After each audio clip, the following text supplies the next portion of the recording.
Hello दोस्तों, स्वागत है आपका हमारे चैनल यूपी एग्जाम क्रिजर में। दोस्तों, आज की वीडियो में हम 29 नवंबर से संबंधित उत्तर प्रदेश के सभी एग्जाम्स के लिए मोस्ट इंपॉर्टेंट करंट अफेयर के क्वेश्चंस को डिस्कस करेंगे और हर एक क्वेश्चन से रिलेटेड आपको फैक्ट भी बताएंगे। और वीडियो के अंत में हम आपसे एक क्वेश्चन भी पूछेंगे जिसका जवाब आपको कमेंट बॉक्स में देना है। और अगर आपको इसकी PDF डाउनलोड करनी है तो इसकी PDF आप हमारे टेलीग्राम ग्रुप से डाउनलोड कर सकते हैं। टेलीग्राम ग्रुप की लिंक आपको वीडियो के डिस्क्रिप्शन में मिल जाएगी। तो चलिए शुरू करते हैं। आज का सेशन शुरू करने से पहले हम कल के क्वेश्चंस का रिवीजन करेंगे। कल का पहला क्वेश्चन है, देश का पहला गंगा रोपवे किस शहर में बनने जा रहा है? इसका जो करेक्ट आंसर है वो है ऑप्शन नंबर ए, वाराणसी में। अगला क्वेश्चन है, हाल ही में नीति आयोग द्वारा जारी पावर्टी इंडेक्स 2021 के अनुसार गरीब राज्यों की सूची में उत्तर प्रदेश किस स्थान पर रहा? इसका जो करेक्ट आंसर है वो है ऑप्शन नंबर सी, तीसरे स्थान पर। और दोस्तों, उत्तर प्रदेश करंट अफेयर की लास्ट 10 मंथ की अगर आपको PDF डाउनलोड करनी है तो इसकी लिंक आपको वीडियो के डिस्क्रिप्शन में मिल जाएगी। वहां से आप इस PDF को डाउनलोड कर सकते हैं। इस PDF में हमने जनवरी से लेकर अक्टूबर 2021 तक यानी लास्ट 10 मंथ की उत्तर प्रदेश करंट अफेयर की सभी इंपोर्टेंट क्वेश्चंस को विस्तार पूर्वक बताया है। और दोस्तों, अगर आपको केवल अक्टूबर महीने की उत्तर प्रदेश करंट अफेयर की PDF डाउनलोड करनी है तो उसकी लिंक भी आपको वीडियो के डिस्क्रिप्शन में मिल जाएगी। तो वहां से आप ये दोनों PDF डाउनलोड कर सकते हैं। और दोस्तों, PDF डाउनलोड करने में कोई भी प्रॉब्लम होती है या फिर आप PDF डाउनलोड नहीं कर पाते हैं तो साइट पर आपको WhatsApp नंबर और ईमेल मिल जाएगा जिस पर आप कांटेक्ट कर सकते हैं। अगला क्वेश्चन है, किस राज्य या केंद्र शासित प्रदेश ने अपनी मुफ्त तीर्थ यात्रा योजना के तहत अपने वरिष्ठ नागरिकों को पाकिस्तान के करतारपुर साहिब ले जाने का निर्णय किया है? इसका जो करेक्ट आंसर है वो है ऑप्शन नंबर ए, दिल्ली सरकार ने। अगला क्वेश्चन है, कॉलिन डिक्शनरी ने किसे अपना 2021 का वर्ड ऑफ द ईयर नामित किया? इसका जो करेक्ट आंसर है वो है ऑप्शन नंबर ए, NFT को। अगला क्वेश्चन है, दुनिया का सबसे प्रदूषित शहर किसे घोषित किया गया? तो ये घोषित किया गया है पाकिस्तान के लाहौर को, यानी ऑप्शन नंबर सी इसका करेक्ट होगा। अगला क्वेश्चन है, बांग्लादेश के किस क्रिकेटर एवं T20 कप्तान ने टेस्ट फॉर्मेट से संन्यास लेने की घोषणा की है? इसका जो करेक्ट आंसर है वो है option number C, Mahmudullah Riyad. अगला क्वेश्चन है, निर्मला सीतारमण ने किस बैंक की तेजस्विनी और हौसला योजना को लॉन्च किया? इसका जो करेक्ट आंसर है वो है option number C, Jammu Kashmir bank की। अगला क्वेश्चन है, लॉन्च पुस्तक contested lands India China and the boundary dispute के लेखक कौन है? इसका जो करेक्ट आंसर है वो है ऑप्शन नंबर बी, मरूफ रजा। अगला क्वेश्चन है, भारतीय संविधान दिवस कब मनाया गया? इसका जो करेक्ट आंसर है वो है ऑप्शन नंबर बी, 26 नवंबर को।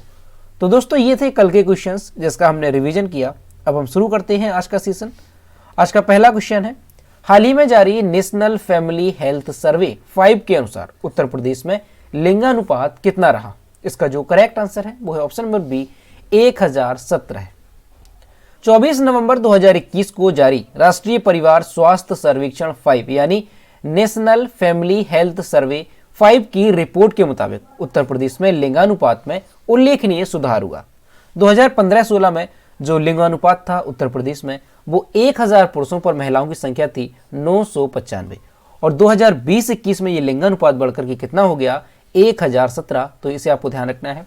वहीं प्रजनन दर गिरकर 2.7 के मुकाबले 2.4 पर आ गई। राज्य सरकार की प्रवक्ता ने बताया कि विगत 4.5 वर्ष से अधिक की अवधि में महिलाओं की सुरक्षा, सम्मान व स्वावलंबन तथा कन्या भ्रूण हत्या रोकने के प्रयास सफल हुए हैं। तो दोस्तों, आपको अच्छे से ध्यान रखना है कि 24 नवंबर 2021 को राष्ट्रीय परिवार स्वास्थ्य सर्वेक्षण 5 यानी नेशनल फैमिली हेल्थ सर्वे 5 की रिपोर्ट जारी की गई और उसके अनुसार ये बताया गया कि उत्तर प्रदेश के जो लिंगानुपात है उसमें काफ़ी अच्छा सुधार हुआ। और यहाँ पर जो 2015-16 की तुलना में अगर देखा जाए तो 995 से बढ़कर के लिंगानुपात 1017 पहुंच गया। अब दोस्तों, ये जो रिपोर्ट है इसमें और भी बातें बताएगी, जैसे खाना पकाने के लिए स्वच्छ ईंधन का इस्तेमाल करने वाले परिवारों तथा बेहतर स्वच्छता सुविधाओं का उपयोग करने वाले परिवारों में बढ़ोतरी हुई है। यानी 2015-16 में जो स्वच्छ ईंधन का इस्तेमाल करने वाले परिवार थे उनका प्रतिशत कितना था? तो उनका प्रतिशत था 32.7% और 2020-21 में ये बढ़कर के कितना हो गया? तो आपको ध्यान रखना, ये 49.5 हो गया, 49.5% हो गया। ये था 2015-16 में और ये है 2020 और 21 में। और इसी तरह से स्वच्छ सुविधाओं में यह प्रतिशत 36.4 से बढ़कर के 68.8 हो गया। और इसके अलावा जो है प्रदेश में एनीमिया प्रभावित गर्भवती महिलाओं की संख्या में भी कमी हुई है। कितनी हुई है तो आपको ध्यान रखना है 5.1% जो है ये कमी हुई है, जबकि अगर राष्ट्रीय स्तर पर देखा जाए तो पूरे देश में 1.8% की कमी हुई है एनीमिया प्रभावित गर्भवती महिलाओं में।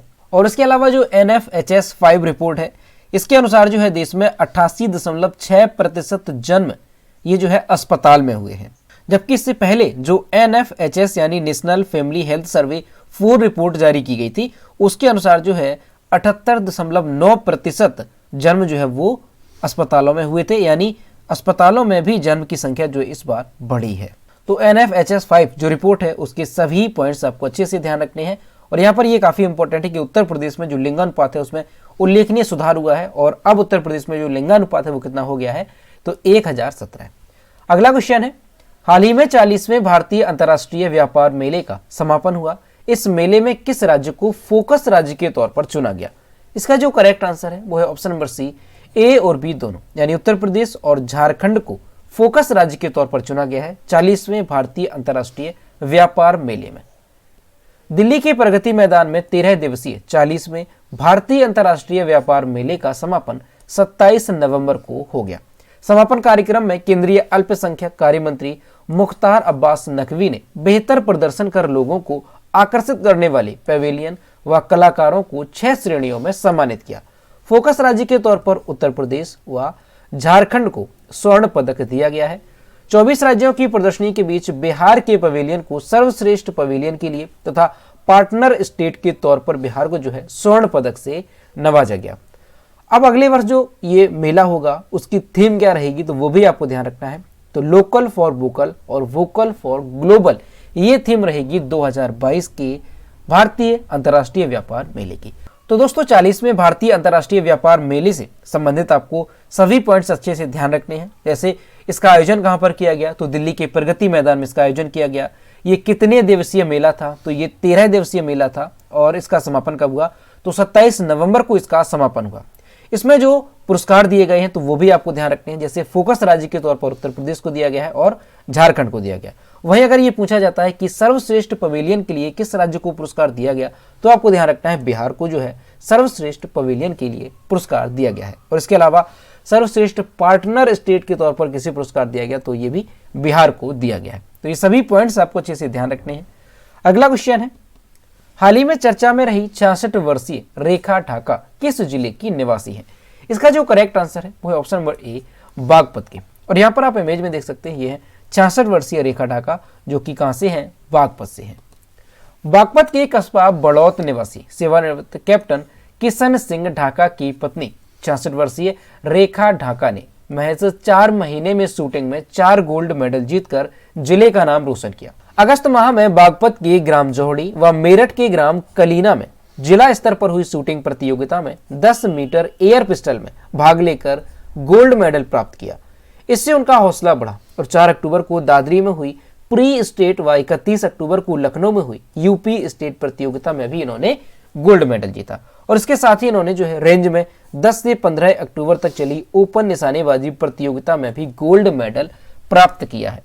तो दोस्तों ये काफी ज्यादा चर्चा में है। इनका नाम आपको अच्छे से ध्यान रखना है कि ये बागपत की निवासी है रेखा ढाका, और इनकी उम्र कितनी है तो 66 वर्ष इनकी उम्र है। और इस उम्र में जो है ये शूटिंग के क्षेत्र में काफी ज्यादा ऊंचाइयों को छुआ है, और इन्होंने महज 4 महीने में ही शूटिंग के क्षेत्र में 4 गोल्ड मेडल जीते हैं। और दोस्तों इससे पहले भी जो शूटर दादी के नाम से प्रसिद्ध थी चंद्रू तोमर, जिनका हाल ही में निधन भी हो गया है, तो उन्होंने भी जो है 60 वर्ष से ऊपर उनकी उम्र थी, और उन्होंने भी शूटिंग के क्षेत्र में कई मेडल जीते। और अभी जो है नोएडा की शूटिंग रेंज का नाम बदला गया था और उसका नाम जो है शूटर दादी चंद्रू तोमर के नाम पर रखा गया था। तो अब जो है बागपत की एक और शूटर दादी के नाम से ये मशहूर है रेखा शर्मा, जो कि बागपत की निवासी है। तो ये आपको अच्छे से ध्यान रखना है। अगला क्वेश्चन है, किस राज्य के थुलबा कंबल को जीआई टैग दिया गया? इसका जो करेक्ट आंसर है वो है option number D, Uttarakhand. Uttarakhand राज्य के थुलमा कंबल को जीआई टैग दिया गया। इसी के साथ साथ उत्तराखंड राज्य के 7 स्वदेशी उत्पादों को भी जीआई टैग दिया गया। इनमें कुमाऊं का चियोरा तेल, मनुष्यारी राजमा, भोटिया दन, ऐपन, रेंगल शिल्प, तांबे के उत्पाद और थुलमा शामिल है। राज्य ने इसके अलावा 11 कृषि उत्पादों लाल चावल, बेरी नाग चाय, रामदाना, अल्मोड़ा लखोरी मिर्च, पहाड़ी तूर दाल गहन, मंडुआ, झंगोरा, बुरांस शरबत, काला भट्ट, चौलाई और माल्टा फल के लिए जीआई टैग के लिए आवेदन किया है। तो दोस्तों आपको ध्यान रखना क्वेश्चन मोस्ट इंपॉर्टेंट है कि अभी हाल ही में उत्तराखंड के थुलमा कंबल को जीआई टैग दिया गया और इसके अलावा जो 7 और उत्पाद हैं उनको भी जीआई टैग दिया गया है। तो ये भी आपको अच्छे से ध्यान रखने हैं। और यहाँ पर जो 11 कृषि उत्पाद हैं इसके लिए जो है राज्य ने आवेदन किया है, तो ये भी आपको ध्यान रखने हैं। अब दोस्तों 2021 में कई और राज्यों के उत्पादों को जीआई टैग दिए गए हैं। तो कौन कौन से राज्यों को जीआई टैग दिए गए हैं तो उसका हम एक बार रिवाइज करते हैं। तो दोस्तों राजस्थान की सोजत मेहंदी को जीआई टैग दिया गया, नागालैंड के नागा खीरे को जीआई टैग दिया गया, मणिपुर के सिरारा खोंग मिर्च और तामेंगलोंग ऑरेंज को जीआई टैग दिया गया और इसके अलावा महाराष्ट्र के वाड़ा कूलम जो चावल की एक किस्म होती है उसे भी जीआई टैग दिया गया और महाराष्ट्र के सफेद प्याज को भी जीआई टैग दिया गया और इसके अलावा असम की जोडिमा राइस वाइन को जीआई टैग दिया गया और उत्तर प्रदेश के महोबा जिले के देसावरी पान को जीआई टैग दिया गया। ये काफी इंपॉर्टेंट है, अच्छे से ध्यान रखना है। और इसके अलावा केरल के कुट्टी कटूर आम और एडियूर मिर्च को जीआई टैग दिया गया, तमिलनाडु के कन्याकुमारी जिले की लौंग को जीआई टैग दिया गया और गोवा के मेंदोली केला, हरमल मिर्च, मीठे पकवान की खाजे को जीआई टैग दिया गया और हिमाचल प्रदेश से भी जीआई टैग दिया गया है। तो किन किन उत्पादों को दिया गया तो चंबा चप्पल, लाहौली नीटेड जुराब और दस्तानों को जीआई टैग दिया गया। तमिलनाडु से किन उत्पादों को दिया गया तो करुपुर कलमकारी पेंटिंग और कल्ला कुर्ची लकड़ी की नक्काशी को जीआई टैग दिया गया। तो दोस्तों 2021 में इन उत्पादों को जीआई टैग से सम्मानित किया गया है।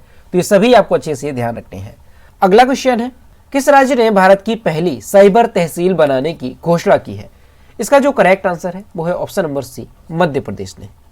मध्य प्रदेश राज्य के वर्तमान मुख्यमंत्री शिवराज सिंह चौहान ने राज्य में भारत की पहली साइबर तहसील लॉन्च करने के प्रस्ताव को मंजूरी दी है। मध्य प्रदेश सरकार के अनुसार साइबर तहसील म्यूटेशन प्रक्रिया को आसान बनाएगी जिससे राज्य में कहीं से भी लोग इसका लाभ उठा सकेंगे। तो दोस्तों आपको ध्यान रखना है, क्वेश्चन भी मोस्ट इंपॉर्टेंट है कि भारत की पहली साइबर तहसील जो है वो किस राज्य में लॉन्च की गई है। तो ये लॉन्च की जाएगी मध्य प्रदेश में और इसके प्रस्ताव को मंजूरी जो है मध्य प्रदेश के मुख्यमंत्री शिवराज सिंह चौहान ने दे दी है। अब यहाँ पर मध्य प्रदेश की बात है तो ये है मैप में मध्य प्रदेश। मध्य प्रदेश की कैपिटल है भोपाल।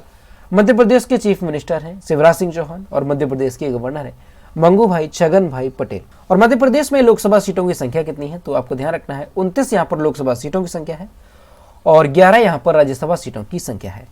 अगला क्वेश्चन है, किसे time magazine India life time achievement award से सम्मानित किया गया? इसका जो करेक्ट आंसर है वो है option number A, DC Singhania को।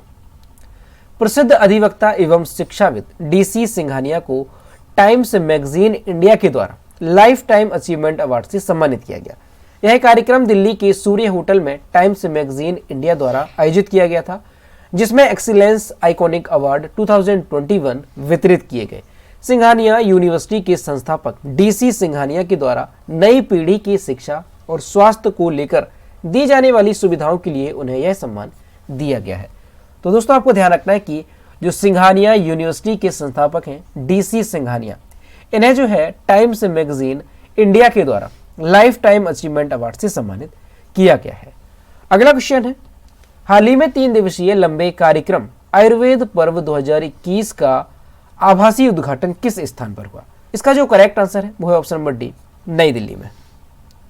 आयुष राज्य मंत्री मुंजपारा महेंद्र भाई ने 26 नवंबर 2021 को नई दिल्ली में आयुर्वेदिक पर्व 2021 का आभासी उद्घाटन किया। 40 स्टॉल वाली एक प्रदर्शनी की व्यवस्था की गई और दवा कंपनियां इसमें भाग लेंगी। आयुर्वेदिक स्वास्थ्य देखभाल के समुचित उपयोग और आयुर्वेदिक अनुसंधान के समन्वय और बेहतर उपयोग के लिए 3 दिवसीय कार्यक्रम का आयोजन किया गया। तो दोस्तों आपको अच्छे से ध्यान रखना है कि आयुर्वेदिक पर्व 2021 का जो उद्घाटन है वो कहां पर किया गया? तो नई दिल्ली में इसका उद्घाटन किया गया। कब किया गया? तो 26 नवंबर 2021 को उसका उद्घाटन किया। और इसका उद्घाटन किसने किया? तो आयुष राज्य मंत्री मुंजपारा महेंद्र भाई ने इसका उद्घाटन किया। अगला क्वेश्चन है, किस देश ने बैलिस्टिक मिसाइल शाहीन 1A का सफल परीक्षण किया? इसका जो करेक्ट आंसर है वो है ऑप्शन नंबर ए, पाकिस्तान ने। पाकिस्तान देश ने सतह से सतह पर मार करने वाली बैलिस्टिक मिसाइल शाहीन 1A का सफल परीक्षण किया। पाकिस्तान ने इससे पहले मार्च में परमाणु सक्षम शाहीन-1 मिसाइल का सफल परीक्षण किया था, जिसकी मारक क्षमता 900 किलोमीटर थी। तो दोस्तों आपको ध्यान रखना है कि अगर पूछा जाता है कि बैलिस्टिक मिसाइल शाहीन-1A का सफल परीक्षण किस देश ने किया, तो आपको ध्यान रखना है पाकिस्तान ने इसका सफल परीक्षण किया है। और ये जो मिसाइल है ये सतह से सतह पर मार करने वाली है। अब दोस्तों अगर पाकिस्तान की बात करें तो पाकिस्तान की कैपिटल क्या है, तो इस्लामाबाद पाकिस्तान की कैपिटल है। पाकिस्तान के जो प्राइम मिनिस्टर हैं वो कौन है, तो इमरान खान पाकिस्तान के प्राइम मिनिस्टर हैं। और पाकिस्तान के प्रेसिडेंट कौन है, तो आरिफ अलवी पाकिस्तान के प्राइम मिनिस्टर हैं। और पाकिस्तान की मुद्रा क्या है, तो ध्यान रखना है पाकिस्तानी रुपया पाकिस्तान की करेंसी है। अगला क्वेश्चन है, एयरटेल ने किस कंपनी के साथ मिलकर पूर्वी भारत में पहला 5G परीक्षण किया? इसका जो करेक्ट आंसर है वो है ऑप्शन नंबर बी, नोकिया के साथ मिलकर। भारतीय एयरटेल ने नोकिया कंपनी के साथ मिलकर पूर्वी भारत में देश का पहला 5G परीक्षण किया। भारतीय एयरटेल ने नोकिया के साथ साझेदारी कर 700 मेगाहर्ट्ज बैंडविड्थ वाली भारत की पहली 5G परीक्षण प्रणाली को सफलतापूर्वक कोलकाता के बाहरी इलाके में आयोजित किया। भारतीय एयरटेल ने साल 2012 में कोलकाता में भारत की पहली 4G सेवा शुरू की थी और अब साल के आखिरी में एयरटेल में लाइव 4G नेटवर्क पर भारत के पहले 5G एक्सपीरियंस का प्रदर्शन किया गया। तो दोस्तों आपको ध्यान रखना है कि भारतीय एयरटेल ने किस कंपनी के साथ मिलकर पूर्वी भारत में देश का पहला 5G परीक्षण किया, तो किसके साथ, नोकिया कंपनी के साथ मिलकर। और भारतीय एयरटेल ने ही भारत में पहली 4G सेवा शुरू की थी, तो ये भी आपको ध्यान रखना है कब की थी, तो 2012 में कोलकाता में। अगला क्वेश्चन है, 20 से 26 नवंबर को कहां सैन्य अभ्यास दक्षिण शक्ति आयोजित किया गया?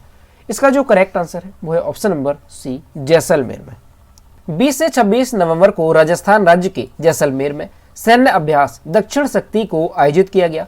दक्षिण शक्ति सैन्य अभ्यास में T-72, T-90 के साथ साथ सेना के विजयंत टैंक और IAF यानी इंडियन एयरफोर्स के ध्रुव और रुदा हेलीकॉप्टर और जगुआर लड़ाकू विमान ने संयुक्त अभ्यास में भाग लिया। इस अभ्यास का मुख्य उद्देश्य सशक्त बलों, राष्ट्रीय प्रौद्योगिकी और कृत्रिम बुद्धिमत्ता के बीच सर्वोत्तम समन्वय स्थापित करना है। तो दोस्तों आपको अच्छे से ध्यान रखना है कि सैन्य अभ्यास दक्षिण शक्ति का आयोजन जो है वो कहां पर किया गया, तो राजस्थान राज्य के जैसलमेर में इस सैन्य अभ्यास का आयोजन किया गया। कब से कब तक किया गया, तो ये भी आपको ध्यान रखना है, तो 20 से 26 नवंबर के बीच इस सैन्य अभ्यास का आयोजन किया गया। तो दोस्तों ये थे 29 नवंबर से संबंधित उत्तर प्रदेश के सभी एग्जाम्स के लिए मोस्ट इंपॉर्टेंट करंट अफेयर के क्वेश्चन जो कि हमने डिस्कस किए। अब हम देखते हैं कल की वीडियो का क्वेश्चन जो हमने आपसे पूछा था। तो ये है कल की वीडियो का क्वेश्चन जो हमने आपसे पूछा था। हाल ही में यूपी सरकार ने लखनऊ मंडल की दांदूपुर रेलवे स्टेशन का नाम बदलकर क्या कर दिया है? इसका जो करेक्ट आंसर था वो ऑप्शन नंबर बी था, माँ बाराही देवी धाम। और लगभग सभी स्टूडेंट्स ने इसके सही जवाब किए। और मैं आपसे हर रोज कहता हूँ कि जो भी क्वेश्चन आपसे पूछा जाए तो सभी लोग उसका आंसर जरूर किया करो। तो ये है आज का क्वेश्चन, हाल ही में उत्तर प्रदेश के किस शहर को महानगर का दर्जा मिला? ऑप्शन नंबर ए है झांसी, बी है जालौन, सी है गोरखपुर और डी है कन्नौज। तो इसका जो भी करेक्ट आंसर है वो आपको कमेंट बॉक्स में बताना है। तो दोस्तों अगर आपको आज का वीडियो पसंद आया हो तो वीडियो को लाइक करें, शेयर करें और अगर अभी तक आप हमारे चैनल पर नए हैं तो चैनल को सब्सक्राइब करना ना भूलें। साथ ही बेल आइकन को भी प्रेस करें ताकि टाइम टू टाइम नोटिफिकेशन आप तक पहुंचता रहे। तो मिलते हैं नेक्स्ट वीडियो में। Thank you.